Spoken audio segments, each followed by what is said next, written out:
Hello again, everyone. Steve Baker, the voice of the RedHawks here, and talking volleyball with former RedHawk Meg Riley joins us. And Meg, back in the States after playing overseas, first of all, and we were just talking, you just got back in the States before all of this hit. Yeah, just got back in time. Oh, it's amazing, and it's certainly different times we're living in. And tell us, first of all, about your experience overseas. What made you, after leaving Miami, say, okay, this is what I want to do. I want to go overseas and play volleyball? Yeah, well, that's actually always been my dream. I've always wanted to play professionally overseas, and I knew that we never had a league really that took off in the States, so it was going to have to be either in Europe or Asia. And I guess just my love of volleyball, it never diminished while I was at Miami. In fact, it probably grew, and I wasn't ready to be done yet. So very good.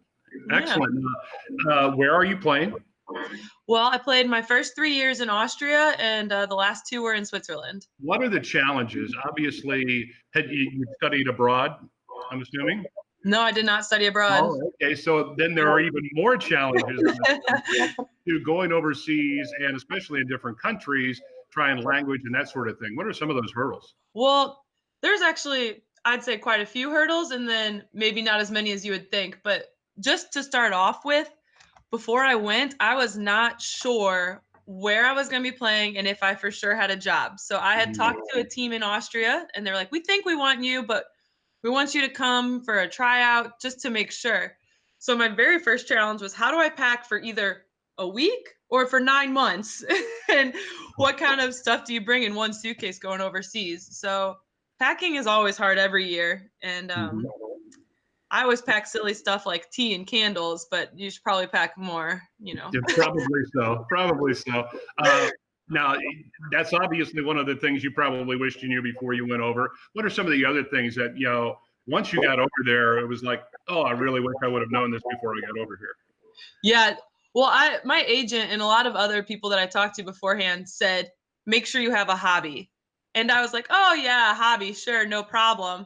But really make sure you have a hobby, because you don't have school anymore. I mean, I took a bartending class online my first year over just because I wanted to still be doing something as if I was in class. But you have practice 2 times a day, maybe weights for a third session. But other than that, you're not doing much. And it's also harder to just go out and meet up with friends because you're new. You haven't lived in this country. You don't necessarily know the language. So you really have to have a way to occupy your time and to have a good hobby. Mm-hmm. What about your Miami experience when you look back on it? Obviously, you were there at the beginning of this wild success that they're enjoying. What about that experience prepared you for life overseas and playing volleyball overseas? Definitely. Well, the program, it really prepared me. It really teaches you to be self-motivated. And one of the big words that coach always used was accountability. And it was holding each other accountable, but also holding yourself accountable. And that is a big deal in playing overseas, because you're a professional now. They expect you to know what to do and how to take care of yourself and how to make sure every day you show up ready to perform, because it's your job. And if you aren't performing, then you're not doing your job. And it's kind of cutthroat over there. I've had teammates that they take them over, they pay for their visa, and then they're like, well, you're not performing, so just cut them loose. And you're just stuck in Europe with no job. And so it's really nice that I have this background of knowing what I need to do to make sure that I'm there. And then every day in practice, we'd also at Miami work on competitiveness. And that's so important because you got to want to win. I mean, it's your job, right? Right. It's your job. And also, if you don't enjoy it, then there's no point. So tell us a little bit about the leagues. Obviously, there's different countries, different leagues. I'm assuming that they're ranked professionally at different levels, or are they all playing pretty much the same level? No, there's definitely a hierarchy of leagues. I haven't made it over to the Asian leagues. I played in one tournament over there, so I can't really talk to that too much, but there's definitely, when you're in Europe, oh, they're from the German league. That must mean that they're really good because that's a higher league. And then there's lower ones. Well, I would say like Sweden's a lower league, but if you're in one of the top 2 teams, then you can compete with people from other leagues. So it's definitely like a hierarchy, and you know about it. And yeah, I don't know. But you play all of those leagues? I mean, is there interleague play? No. Okay, so yes. in preseason in preseason tournaments, a lot of times you'll play people like other leagues. Mm-hmm. And then also if you finish, depending on how good your league is. So in Switzerland, the top 5 teams go to some sort of international tournament the next year. So the top 2 are in Champions League, I think, and then the next 2 are in Sev Cup, and then the 5th one goes to Europa League. So I was lucky enough to play on a team when I was in Austria that was in Sev Cup. So that was awesome. We got to go to the Canary Islands to play. Wow. Yeah, it was amazing. But yeah, so there is some interleague play, and then but mainly you just play people from your own country or teams. How much have you been able to follow Miami volleyball since you've been overseas, and obviously the success that they've continued to have? Oh my gosh, it's been amazing. Yeah, it's been amazing. Luckily, I mean, I haven't really been able to watch any games, but I definitely keep up with scores, and I think it's a weekly email that Mike Roth sends out. Definitely check in on those, and and I keep in touch with Coach. So very good. Now, obviously, Miami's had several players go overseas, and I know Margaret Payne is looking to go overseas and play. What advice do you have for those players that say, that's what I want to do?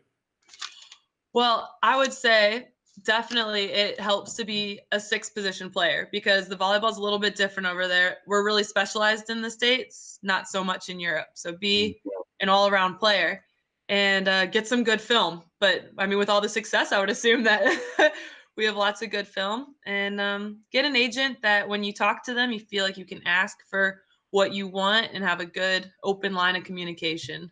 Mm-hmm. What about the barriers? We talked earlier about some of the barriers that you run into. Are there language barriers? Are there different things that you have to, cultural barriers even, that you have to deal with once you get over there and start figuring things out? Definitely.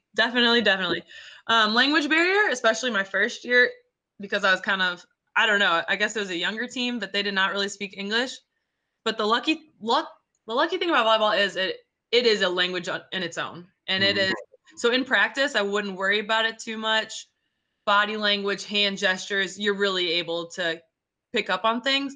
The problem with language is when you're trying to be out and about, going grocery shopping or getting to practice or anything like that. And my only advice is just to try and be self-aware, and just people want to help you, and just really work with your hand gestures. But yeah, and cultural differences. Yeah, especially with volleyball. I remember my very first practice. I got there 30 minutes early because you have to get to practice early. The gym wasn't even open yet. The janitor came and let me in 15 minutes early, and I'm sitting there, and it's like 5 minutes till practice. I think I'm in the wrong place, freaking out, and they just stroll on in like 5 minutes before practice. And it's just the way that they go about doing things is very different with volleyball than obviously with life as well. But yeah, it's not that hard to adjust to. It's just different. Yeah, absolutely. Okay, the big question, you've said it a couple of times, it's your job. I mean, that's how you make a living. Are you able to make a living playing volleyball in Europe? Yes, I am able to make a living, but it is not like I am putting loads in my savings account. Yeah, the way that they pay you is they pay for your housing. Oftentimes they pay for your food and your phone and your transport. So you don't have living expenses. So your salary is just if you want to travel while you're over there, if you want different food, if you want to go out at night, things like that. And then I would say that's enough to live off of. And if you're super frugal over the summer, that's probably enough to live off of. But most of us get summer jobs, either like I'm sure you've seen Olivia Rusek. She works those the college tours through Bring It. I do high school camps over the summer, just anything to supplement the income. But it's enough to live off of. But very good. What is the schedule like for you? I mean, I know you came back, they canceled the season. I'm assuming you were planning to come back and do the high school camps anyway. I mean, you're over there 9 months out of the year. Is that the way it works? Yeah, just about August to beginning of May generally is when I'm over there. Yep. Very good. So obviously nobody knows the plans for the future, what tomorrow brings right now. But if things work out, what are your plans for the future?